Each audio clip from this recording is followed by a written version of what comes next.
Hundreds of protesters have rallied for a second day in Sudan's capital, Khartoum.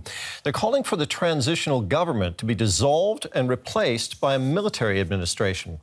Demonstrators are angry over what they see as the current government's failures to address the country's political and economic problems. Tension between military and civilian groups is growing. A sign of Sudan's deepening political divide. These pro-military protesters chant "One army, one people" as they march through Khartoum. They're demanding the interim government step down and make way for military rule. We don't want this government. We want it to resign.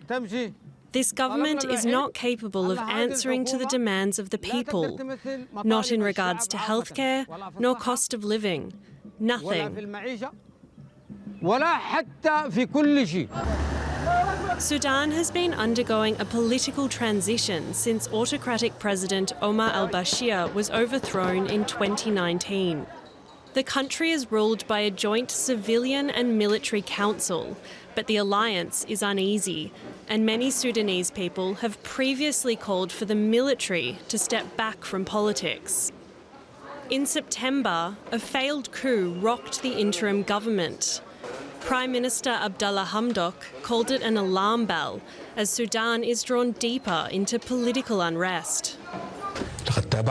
The serious political crisis that we are living through right now, I would not be exaggerating to say that it's the worst and most dangerous crisis we've faced. It not only threatens the transition, it threatens our whole country. But his warning fell on deaf ears. The interim government is increasingly unpopular, and pro-military demonstrators rallied across the weekend. Critics say these protests are steered by members of the military, underscoring divisions between political factions that are tearing holes in the country's fragile transition to democracy. For more, we're joined now by Jonas Horner from the International Crisis Group. That's an NGO focusing on conflict prevention. He joins us from the Sudanese capital, Khartoum. Mr. Horner, thanks for being with us. The interim government has been in place for 2 years now. Why are these protests happening at this point in time? The protests are happening in large part as in the aftermath of a coup attempt that happened about 3 weeks ago and really brought existing tensions that had been bubbling away within the hybrid military-civilian transitional government to the surface. You know, right now I think you see the military feeling rather under pressure. They see some signs, perhaps, of success of this transition, and it really is the military and its supporters who have been in power under Omar al-Bashir for 30 years who have the most to lose from a civilian democratic transition here in Sudan.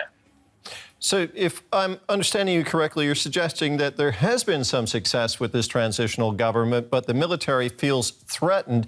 Tell us more about the role of the military in Sudan. They know, as you say, they overthrew the previous government in 2019. They installed this transitional council, which includes civilians. Do the protesters really want the council dissolved and for the military to be given full control? Well, I think it's more likely that there's interest in seeing a more friendly civilian transitional dispensation brought in that would allow the military to enjoy some of the privileges that it has enjoyed for the last 3 decades under Omar al-Bashir. The military is quite concerned about calls that came up during Sudan's 2018-19 revolution for justice for abuses that had taken place during the Bashir era. And in fact, since then, the military also still owns vast swathes, some of the most important sections of the economy. And for Sudan's transition, it really is the economy that is, the biggest determinant probably of whether the transition will succeed. It's a question of whether the transitional government can illustrate to average Sudanese that they can do what it takes to respond to tightening economic and security concerns in the country. So the military have vested interests in the economy. Can we expect more protests, do you think? How do you see this playing out?